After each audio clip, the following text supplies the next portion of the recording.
Good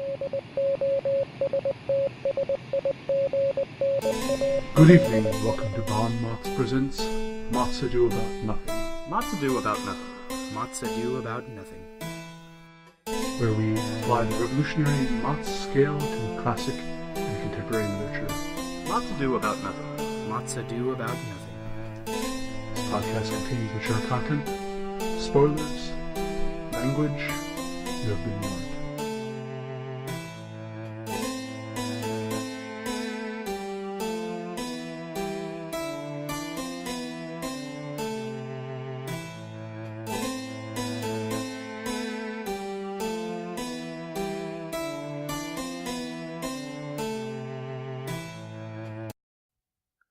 Hi, welcome to an October version of MOTS Ado About Nothing, which means horror. Horror, horror, Horror. Horror.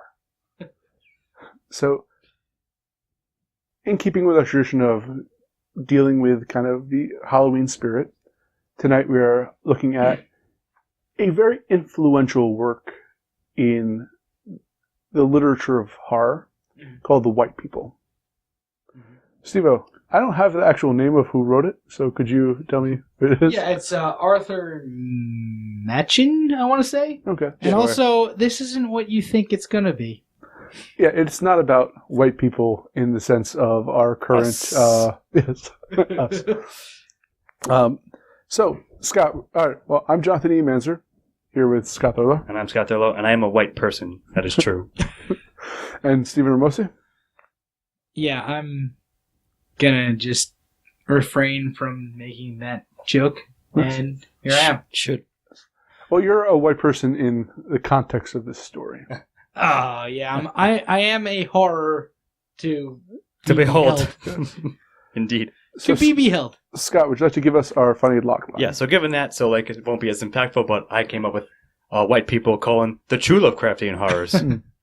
And speaking of that, this is when I mentioned influential work, this was particularly influential to, who's the guy who wrote Lovecraft? Or no, yeah, it's Lovecraft.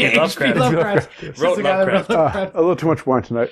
Yeah, H.P. Lovecraft, this was heavily influential on him and horror in general, and you'll see why as our discussion continues. Soon. He was influential on Stephen King. It goes all the way through. Yes, this is... well, nonetheless, I'll do intro by the conclusion. The story starts off with a discussion. This guy named Cotgrave goes with his friend to visit a recluse named Ambrose, who Cotgrave and Ambrose begin a discussion into the nature of evil. And this is an incredibly fascinating spot where they really delve into the nature of sin and the nature of horror. And Ambrose gives Cotgrave a book to read, which was a diary of a little girl who, in a sense, delved into witchcraft. And some supernatural weirdness. Yes, and it seems. You're reading her diary entries until it ends, and it reverts back to Cotgrave discussing with Ambrose the ramifications of the story, and particularly the ambiguity of what was in that story. I have to say that the opening of the story is absolutely fantastic. I agree. Wonderful. Yes, the discussion of sin as the lowercase sin versus the uppercase sin, the idea of whether, like, true sin is hard to find. We'll say in a way, like that's one of his points. To murder someone is one kind of horror. To murder someone in blasphemy of God is a greater act of evil. Actually, if I may, right, in this section, as we're talking about it, I think that a very interesting point is that there is a very deep crossover into nihilism in this discussion, insofar as the idea of unless God exists, right? So for these characters, God exists. Mm-hmm. Like they are it's sort of like a given. They're religious, and if God exists, then nihilism can exist. But this is an argument for nihilism existing even in the face of God, which I think is really interesting to me. And that's kind of how I read it, specifically because I'm personally delving really deeply into nihilism at this point in my studies. Why? It doesn't matter. It does matter. It does matter. And it was it's very a joke, important because shameless plug, we're going to be talking about Mapaka, and my talk has to do with nihilism. See, but who cares anyways? I brought up my studies into myth and mythology in the previous cast we recorded, but I didn't plug myself for that. But you should have, and that's why you failed. So, but it then delves into really a very complex section. And I mean complex in the sense that it is a child's diary. And it's really well... but that's a hard first sentence to say when you're talking about it's just things a vomiting of thoughts and experiences. Yeah, it's very stream of conscious, and it's we're doing a strange ones a segment in Neophytes and Narratology on the idea of an unreliable narrator, and the author of the diary says that she can't tell you everything she learned. She has to withhold some information because it's, in a sense, too... It'll blow your mind, I guess. Unearthly to really discuss. Or it would be going against the rituals she's learned to really explain it. So you're already dealing with both an introduction to a world you're not familiar with, but also with the knowledge that they're not telling you everything about that world. And, so it's already in question, essentially. Yeah, it's watching a child attempting to make sense of, in a sense, the fictions she's learned about, in a sense, witchcraft, her own experiences with her nurse, who was a witch, for all we can ostensibly, tell. Yeah. And her own experiences with it. It's like, it's very powerful and very frustrating at the same time. Yes. And if I may just interject really quickly, I don't know if you guys picked up on this because it was kind of buried. She is 16 at the time that she's telling the story. I did notice that. She's telling the story like she's telling a lot of things from when she's very much younger. But like, I feel like at the age of 16, you should figure out how paragraphs work. And she had not done this. Well, instead of doing her schooling, she was going out to... frolic in the woods with strange beings, True. I guess. True. Sure. So that's more style, I guess. But to bring up style, though, because because the style for at least the body, because this is doing three separate parts of this. The body is actually, I think, purposefully constructed to be uncomfortable to read, especially as it goes along, with both the subject matter and the style with how... Because I felt myself feeling a weight upon reading this. It's certainly taxing, I guess we'll say. But, again, I'm sorry to interrupt you, Ian, but I know that you saw the sparkle in my eyes and the anger in my hands. Yes. I certainly did. Yes. But I felt almost the weight, immediately I felt the weight of this, right? Like it felt difficult to read at first because it was just, there were no paragraph breaks in almost anything that was written in this diary of hers. And it got to the point eventually.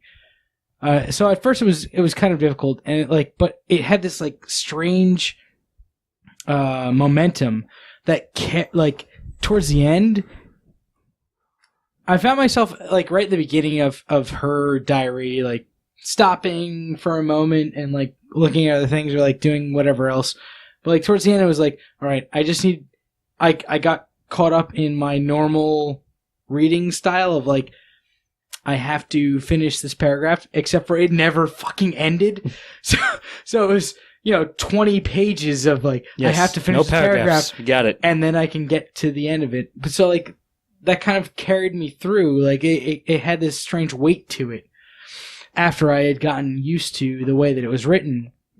That kind of like brought me down into the depths of what was happening, and like I think it was really effective. I have it this way: it's hypnotic and feverish. It's like reading a Waking Nightmare and crossed with a opium acid trip. So like it just keeps going on and on and on. But like those I think, opiate acid trips are like awful. you combine those, and it's gonna feel like reading this fucking story. At least as a humorous way to describe it. But Now, here's the one I'm really confused about. Because the ending of this work... Now, throughout this thing, you're given terminology which is solely to this story. They pretend it's that you're kind of given like ritualistic names and things like that. That they act as if it's a real world, a thing that they don't need to explain.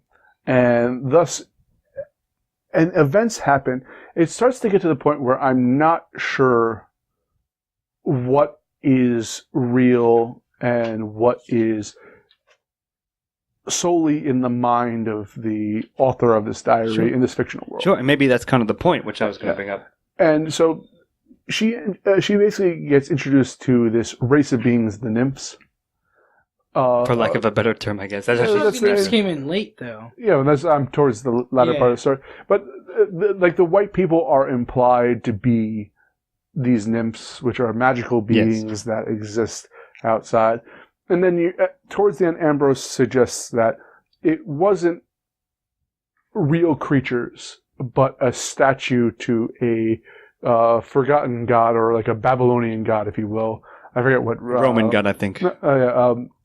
And that she had magical properties, and something untoward befalls the girl that leads her to her death. They suggest that she was, in a sense, she delved too far into she poisoned herself, I think is the term they use. Yes, but I don't think it's a literal poisoning. I think it's more of her getting involved in this the poisoned with evil. Yes, witchcraft. So to me, it was a literal poisoning. I think that's how I interpreted the ending, is that there was some kind of literal poisoning going on. Like, perhaps the mention of these white statues, which I think are supposed to be the whites, right? Because what she realized were the whites, had some kind of historical thing about them that was a poisoning thing that we were supposed to know about, but which we don't. Like this is not something that we know about now, but I feel like it was something that people at the time that this was written knew maybe was like a poisoning effect. Like it seemed like almost like lead poisoning or something. Like over the course of years, this killed her. This is the issue that I have with it, is it's very ambiguous. And I don't know if it was necessarily something that, just because I was born in this day and age, I don't have privy to that knowledge. I think it was led you to interpret it as you would. Sure, that's an interesting point. And it felt almost Medusa-esque, I would say. Like when they said, like, I think one of the last lines is like something about blindfold, like people that were lucky who were blindfolded upon subsequent visits or something like that, which led me to think that there was some kind of like poisoning or like supernatural, like Medusa-esque statues that if you looked at enough times, they would kill you or something like that. No, they went mad. They were statues to competitors to God, if you will. I would more on your side in that interpretation, but like it's because it's unclear. Like you can almost get both out of it. Like I can see that like she poisoned herself because she looked at them, or she poisoned herself because she looked at them so much that something about them did it to themselves, or it's a metaphor, an allegory essentially, that she was too enamored with false gods. Actually, what's fascinating to me is that it also, you can take it the idea that because she wasn't properly trained in how to handle these forces beyond her nature, that like all she had was her nurse, who had her knowledge from her great grandmother. Like that was her sole training, and she explored, and it might have cost her. But this beauty is that's what makes Lovecraft great. That you there's a lot of ambiguity to it. And I was initially going to give this a 2 out of 3, but I think that because it doesn't give you any answers, it only implies things. Makes you think about it more. Yeah, sure. And even the discussion the final discussion between Ambrose and Cotgrave is filled with ambiguity, with Ambrose destroying the statue that he finds, making you wonder what Ambrose's whole role in this world is. Yeah. But you're not given, and also you knowing that you're not being given all the information by the young girl in her diary. It makes us so intriguing, and that I'll never know the answer. I'm going to have to give this a 3 because of I think that, specifically considering this is like the first of its kind, a progenitor, if you will, it handled its business very well. You might have convinced me because That's a good argument. I also initially was going to give it a 2 and 0 to conclusion. And in my notes I have, the ending seems abrupt and half completed. However, because of what you just said, maybe that's the point. Maybe it's supposed to be that way. Yeah. And while I didn't take it as such upon initial first through reading, having talked it out, I think you may have convinced me. I think that is a stronger argument than I would have considered, and I may also give it a 3. So, I'm in a similar boat to the two of you. I was thinking about giving this a 2 out of 3. Not necessarily because I thought the ending was weak, we'll say, but because I thought that the ending didn't have an ending. It was an open-ended question. Yeah, as we just said. But I don't think that's a bad thing, and it's very Lovecraftian in that way, and almost Philip K. Dickian, right? Or Lovecraft, or it's Lovecraft is sort of it's Love Dickian, I would say. Great portmanteau, sure. But in that case, I think that it does a good job. I think it gets over the line. Right? And it leaves you thinking, which is what a good Lovecraftian or that type of story does. And this being a story out of time, per se, before Lovecraft, does that very well. I think that... the story out of time. I think that I'm going to have to give it a 3 as well. And, by the way, just as a little shout-out, if you guys want to read more stories similar to this... read The Man in Yellow, a very good book. It's The King in Yellow, I believe. Oh, The King in Yellow, I'm sorry. But anyways, I think I've been convinced to give it a 3, though. You're correct, Scott. Yeah, I'm going to give it a 3 as well. Oh, Scott, on to you with themes. Of this All right, so as we just said, in my notes, I'll just read it to you, religion, ? So here's what I have. Adam and Eve are mentioned and dropped in, sort of at the very end, as we were discussing, right at the tail end of the conclusion. And also, descriptions of what I took to be angels/devils at the very end as well. So then I have, is this shoehorned in? ? Again, it wasn't brought up before at all. But as you mentioned, or one of you said that we assume that these characters that in their own minds, God exists. So their initial discussion on nature of evil is framed through that mindset. We have to sort of take that as a given, in a sense. So I guess here's my... You know what? I'm not going to give my score yet. I'm going to ask you guys. My last note and themes is this an allegory? And if so, for what? I think it is because you're saying that they just drop in Adam and Eve. And yes, that did feel kind of weird and saying something's out of place in the story is a very strange thing to say because everything in the story is out of place. Yeah. That's the entire point of the story. But there is a heavy Christian undertone to this. Their discussion of sin. Yes. They're not discussing sin in the sense of human versus human. They do bring that up, and that's a lesser sin.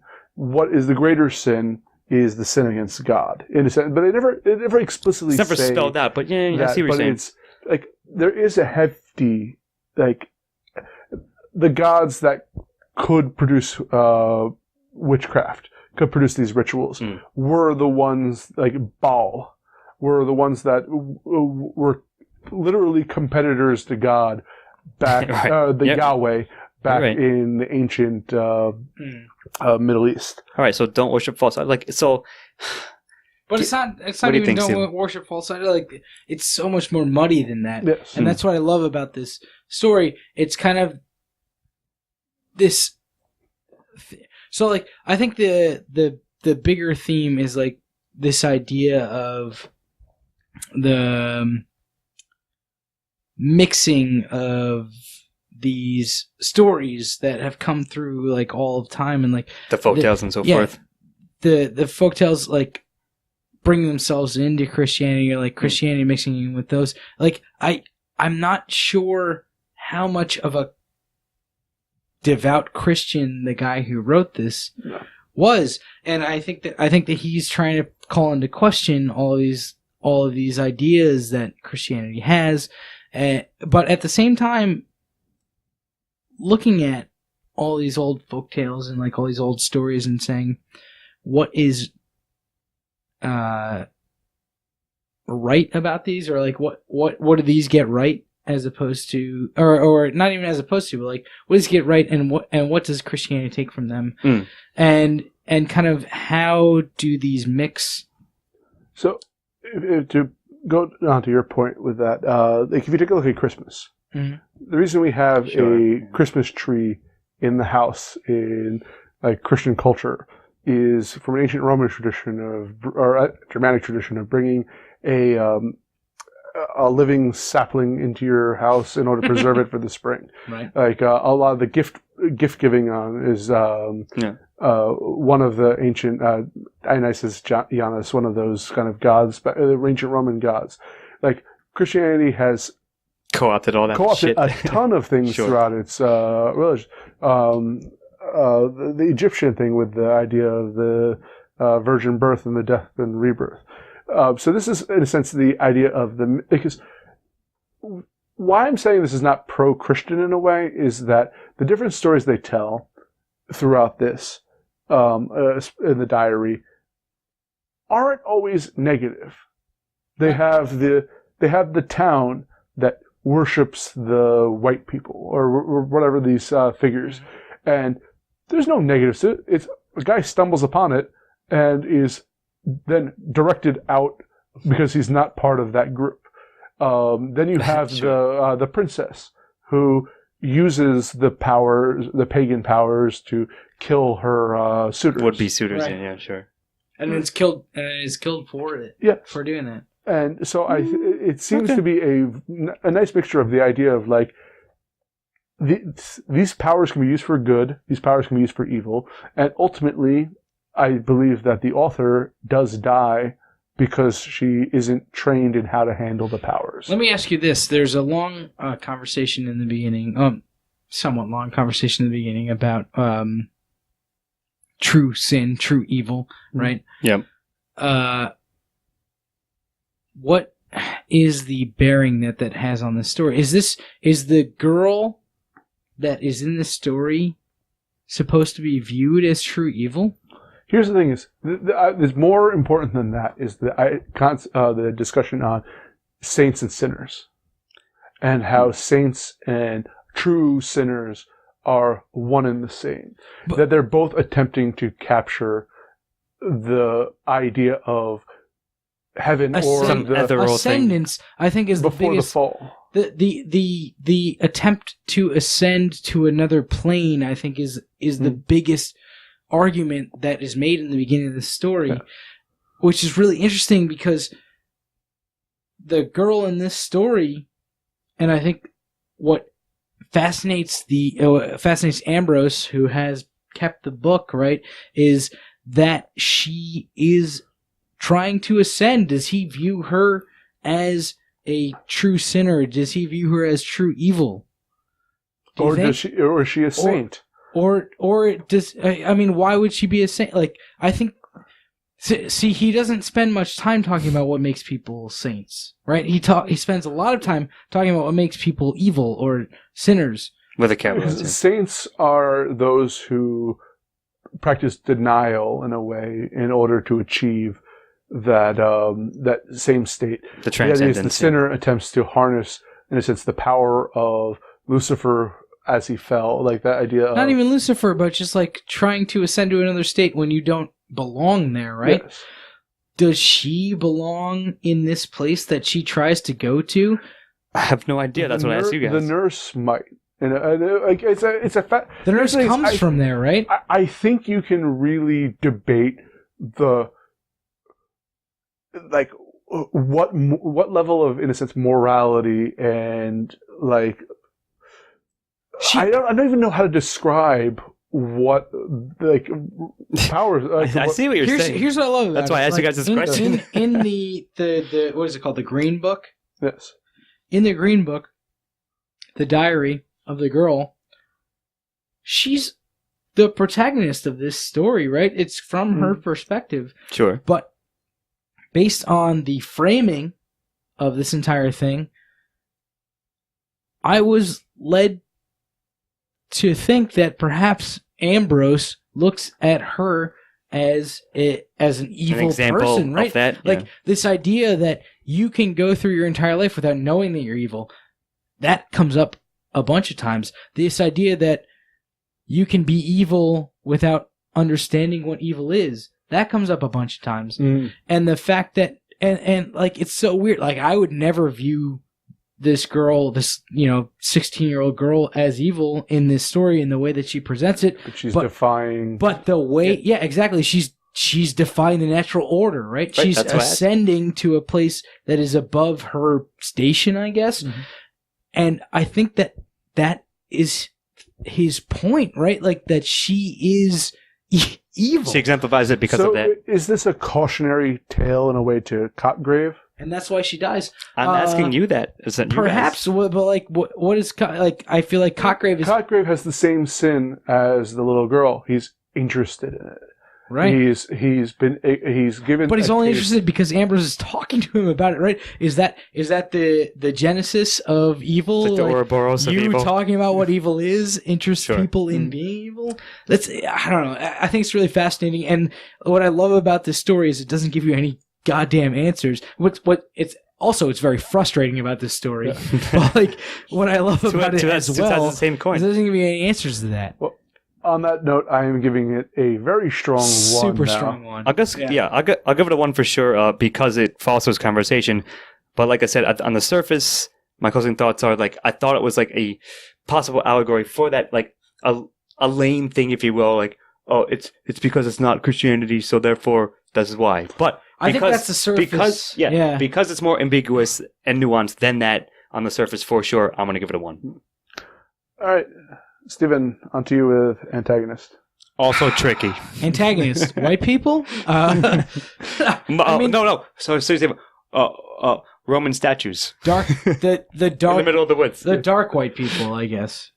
Unearth Roman statues. Here's the thing. I'm not sure what I'm going to give antagonist. I'm not sure I'm going to give it a 1 because like the story is not necessarily antagonistic. Right? And like the story is everything in this. It's her story. Sure. The diary is the heart of this, yes. And it's the world. It's not it is what it is. I hate that phrase, but like it is the world that it is.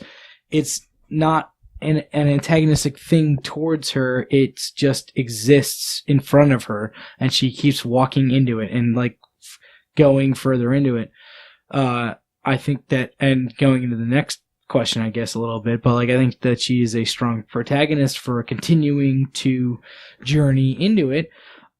That does not make for a strong antagonist in my eyes. I might have my mind changed by you. I know Ian's sipping his wine in preparation. Well, but I have a short answer, so I'll let him do that first. But you lay it on me. All right.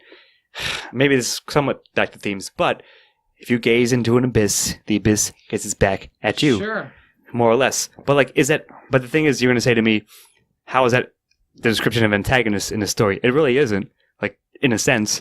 So I'm kind of wavering this one. I was going to give it a default 0 at the outset because of the open-endedness that we just talked about and that nothing is antagonizing anyone per se. They're just sort of like bullshitting, philosophizing about the nature of evil, which maybe is a good antagonist unto itself, but I don't think it's the one in the story per se. So I'm going to let Ian speak about what he's this is going to be a very ambiguous or abstract antagonist here. But the kind that I like. The temptation And actually, we suffer this as the reader. Having a taste of a deeper knowledge, but not being able to be fulfilled by it. Fully comprehended. And our desire to know more. And this is what ultimately kills the young girl, whether it's a lead poisoning by the... But I mean, does it? We don't even know. There's so much time between. But regardless of whatever happens, she would not be dead from that factor if it wasn't for her desiring to return to it. And, to delve back into it. Yeah, and I think that's what Ambrose is warning Cotgrave. Why Ambrose gave Cotgrave that book is to be like, beware of tell me where to be. The dark, of seeking things that you weren't meant being seduced to by see, because all you're going to want to do is delve farther into it. And the thing is, you'll never escape. Again, we don't know everything that the young girl experienced. We know tales of what she was told about this. Tales of brave Ulysses. And we know her own, and the other thing is that it was all exaggerated, right? Mm-hmm. Like when he went in there, to an extent. It was all exaggerated because he says that in the end. Yeah. Mm.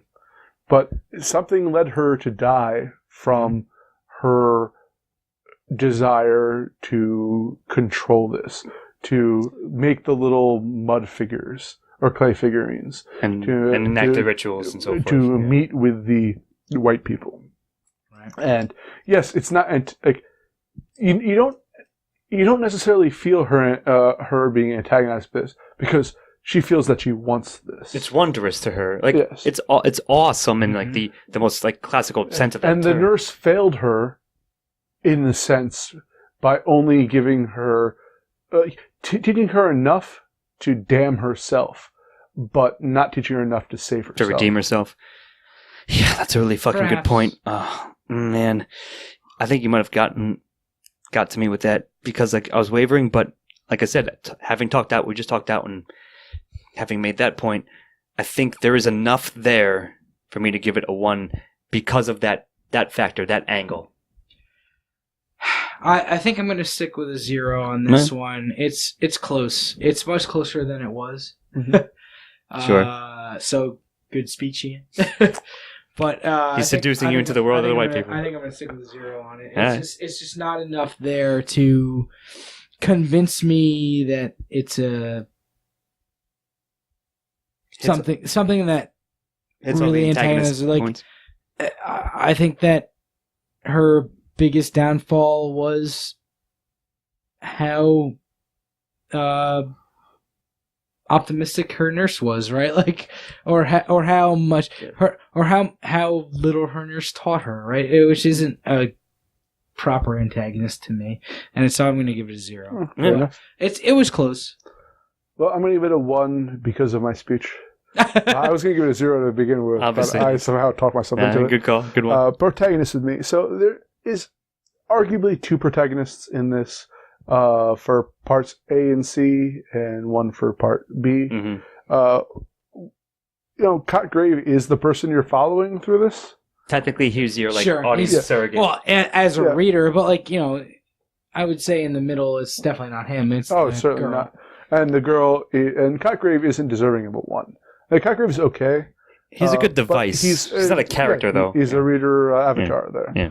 The little girl, though, is wondrous, I would say. It's actually fascinating to, sharing her experiences in this is very believable. That I was reading a young girl's diary as she was exploring this thing she didn't quite understand. And yes, that left me not quite understanding it with enough of oppression to feel that she saw something. And I don't know. Was affected by it. Yes. It has to be, I think, read to really appreciate what the experience was. You're right. I agree. And I'm going to somewhat ask you a question that you asked us recently, Steve-O, on the MOTS in fact. What makes an effective or good protagonist? I think within her section, her diary, she was very well realized. She was a 3-dimensional character her motivations made sense and were very clear, and you followed her story throughout. And she, if not grew, and she definitely grew to some extent and learned things. Grew a lot, I think. Well, you got to follow her from childhood to young adulthood. They'll say 8 right? to 16 or whatever it was. But I'm just saying, like you asked this question, and I think she hits all the points that we decided are important to make it a good protagonist. That's why I'm going to give it a 1. I would completely agree. I think that the... And yeah, you do sort of have to read the story to see what I mean. But it's very strange because you don't actually follow her, right? You follow her memories and like her retellings of her own childhood. Right, but it's written as if it were present tense. But well, it is, those things are like most of the story is present tense, but she talks a lot about her childhood and like you see her growth through her retellings of her childhood throughout this thing, which is exactly a fascinating way to go through the development of her character. And you do see a lot of development. You see her learning about these things, her understanding of these things changing, and even changing as, you know, in the present day when she goes down into the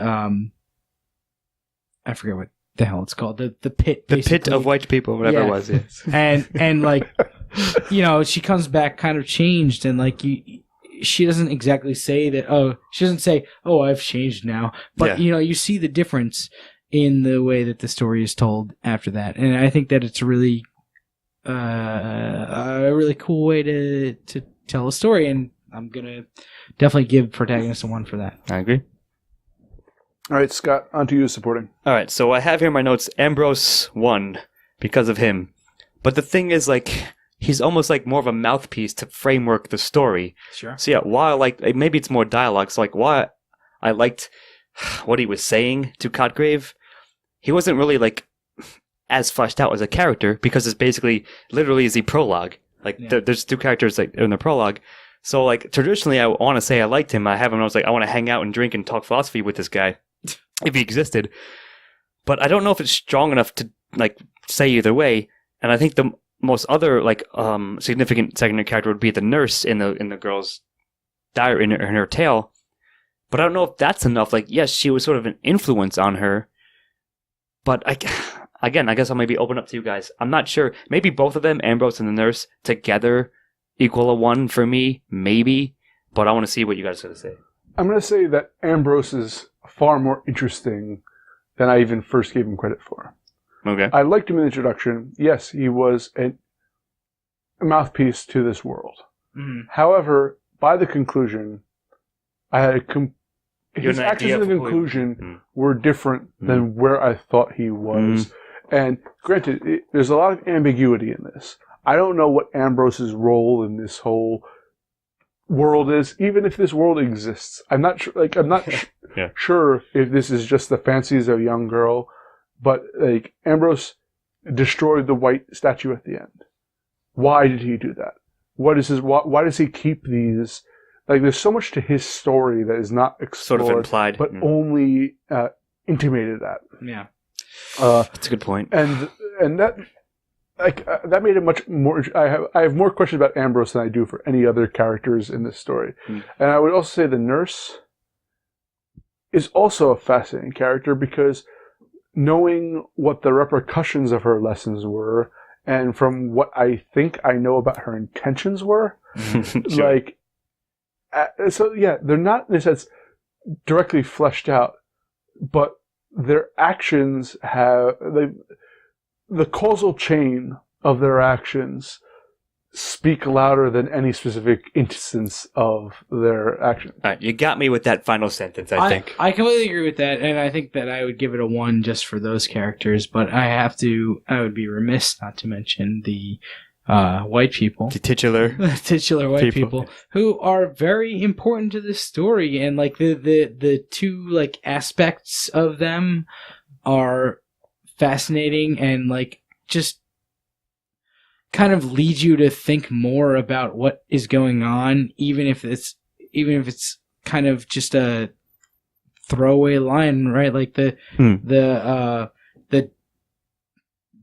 dark white people and the light white people, I guess, and like what they are and like what they represent and how they affect this crazy, supernatural world that the little girl has gone into.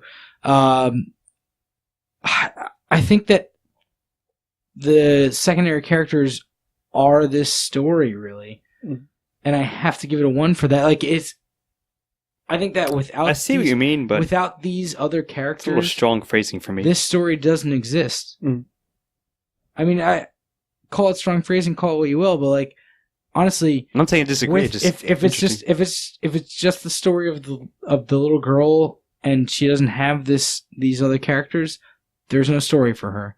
If it's just Cotgrove without Ambrose, there's no story. He doesn't fucking matter at all.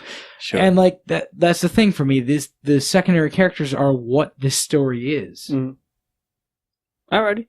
And yeah, there is that whole section of like the world around the little girl, but that world is focused upon the white people, right? Mm-hmm. And for that, it's an absolute hardcore 1 for this story. I think you guys gave all strong evidence, and I was sort of like towing the line, but I'm going to come down with a 1 as well in secondary. But stronger than initially I thought. Dialogue, Stephen. Dialogue you. Whoa. Is there? Well, yeah, that is the first goddamn note I have. Actually, yes, there is. There's very strong dialogue. Well, Ambrose's dialogue, right in the beginning of this story. So there's 2 sections with dialogue. Oh, sorry, Steve. There isn't much after the initial conversation, but that's a quality conversation. Right. That's exactly how I feel. Like, there's not much. Sorry. That's how I have it. Sorry, you're ruffling my ears right now. My bad. Apologies. Had an itch. There's 2 sections with dialogue in them. The first section, very strong. I enjoyed it very much. The entire middle section of this story, there is not a single line of dialogue. And then at the end, there's dialogue, but it's not nearly as strong as the beginning. I'll probably give this a soft 1, just on the strength of the very beginning. Now, my question is this. You got anything else? Similar to, I believe, a couple of seasons ago, we did The Eye, in which is like basically a letter. Well, that had no dialogue. Yes, well, that's what I'm saying. There's not much. There's 0 dialogue, as you said, in the diary section. But should we count her entire inner like stream of consciousness thing as dialogue itself? I don't think it matters because the dialogue in the introduction is so important to setting the framework. It's such a strong framework for the second section. The second it's section, a great conversation. Yeah, it's a fantastic conversation, and it also deals with it. It sets up all the themes that you need to go into the second section to assess what's going on. Yeah, you're right. And it's not only is it just like good framework, it's an interesting conversation that you wish you were having. I wish I was having that is very much interesting of a conversation now. Yeah. Like I said, I want to hang out. Fuck off. Well, we're trying to get there, but I think I agree. I think you guys kind of convinced me. I wasn't like leading to a strong 0 or anything, but I just wasn't sure because there isn't much. But what there is fucking quality, so I'll have to give it a 1.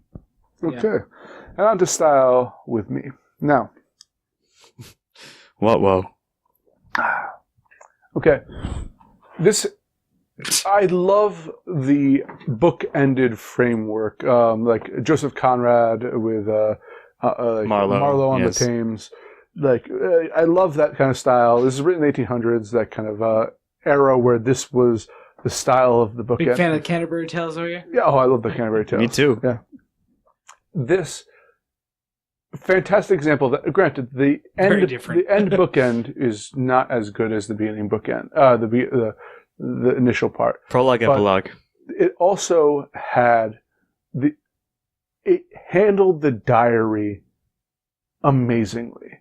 And I think that this wouldn't be as influential of a story. Ignoring all the themes, the idea of them saying, here's the green book, read this diary, it works perfectly. Like every aspect of the change between the bookends and how the green book is written. I don't know. I have to give it full credit for that. Now I'm going to give it a 1 outright, and here's why. I just read the story, like Ian recommended it. So if you haven't said that, so I read it, and as I was going along making my notes, I had it feels pretty Lovecraftian, so I'm probably going to give that a 1 for style. Then I did some research, and in fact, it predates Lovecraft, and in fact, Lovecraft himself, as I think we mentioned, was very heavily influenced, and like, it's so fucking obvious. He loved the craft of this story. Yeah, exactly. Good one. But like, it was so obvious, at least to me, that like, I was going to give it a 1 almost outright, and like, especially when you get to the diary, the dreamlike parts of it, where it's like, just, yeah, sort of annoying, not annoying, but like, hypnotic, but also like, unnerving, I guess I'll say. And like, I'm always going to love that style, so the fact that like, this was sort of a precursor to all that, to one of the styles that I love so much, it has to get a 1 from me, like automatically. So this is a like slightly softer one. It's going to be a 1, but it's a slightly softer one for me because I found it frustrating at first. Sure. To read this, as we've said, yeah, as to we've said, read the diary, I get you. The initial part was also frustrating because I was thrust into a conversation where you really don't know what's happening until you get into it a little bit. Yeah, but that's why I kind of liked it. And yeah, once you get into it, it works. Sure. But had it not been done quite so skillfully, it could have been really bad to do it that way. So whatever. I agree. It worked and it was fine. And then you get into the diary. Actually, it worked and it was very good. And then you get into the diary.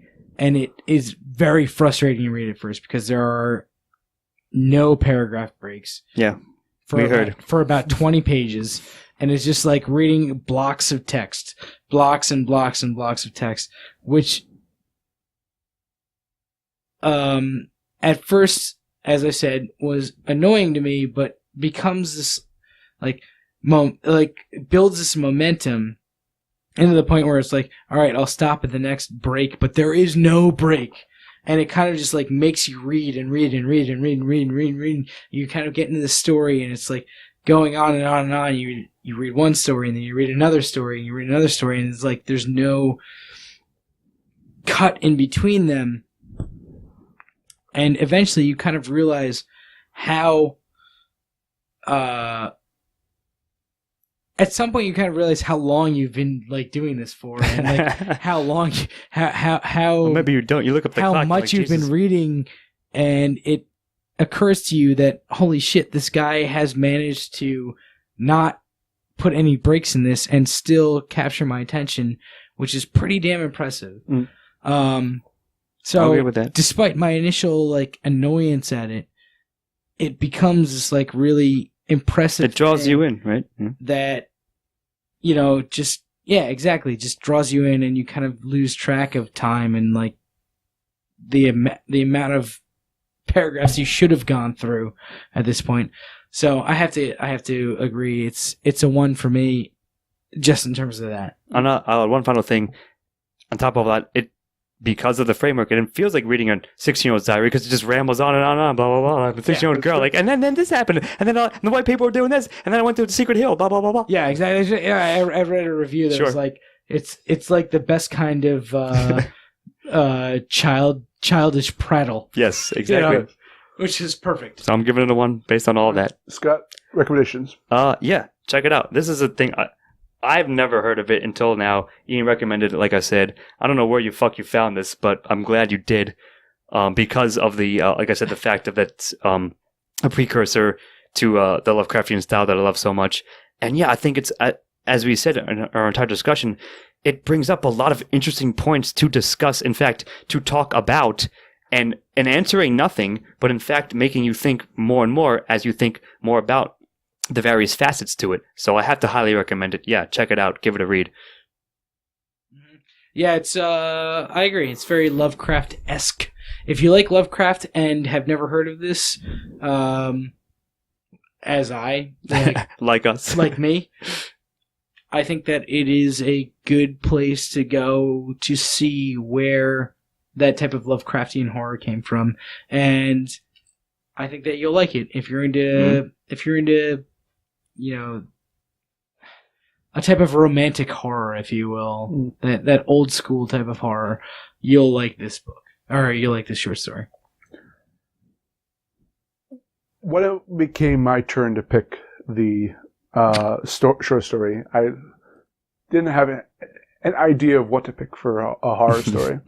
I looked on what are the best horror stories of all time, and this came up. And I'd never heard of it.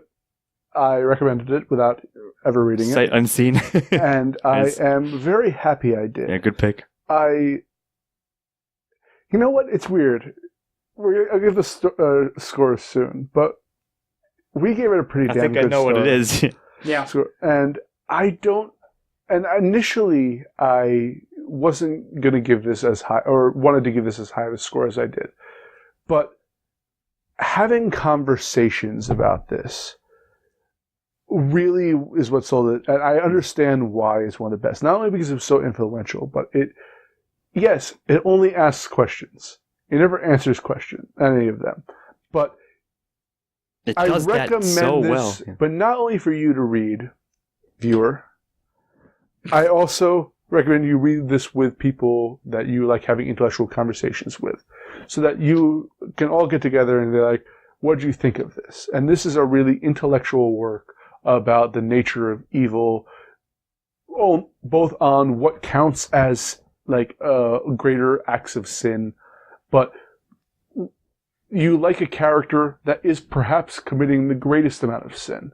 It's a fascinating... In terms of the story. Yeah, but like, if you agree with Ambrose on Sure. this. And the thing is, this is so like open-ended that I can't actually recommend this enough. And this is, I don't know, and the more you talk about it, the more you like it.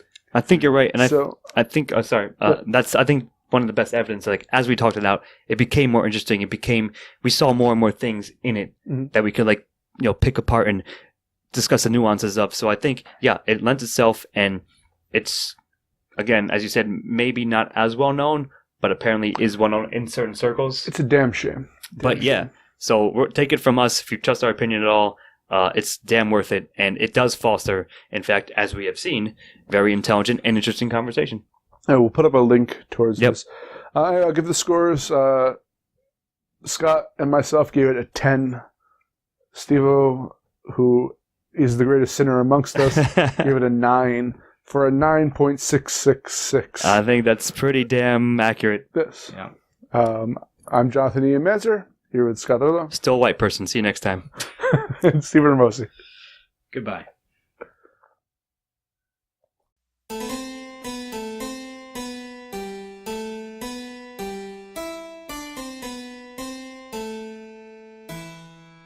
Lots Ado About Nothing. Lots Ado About Nothing. Music by Chris Morgan. Editing and engineering by Jonathan Ian Manzer. Lots to do about nothing. This has been a Lost Cinemas production. All rights reserved.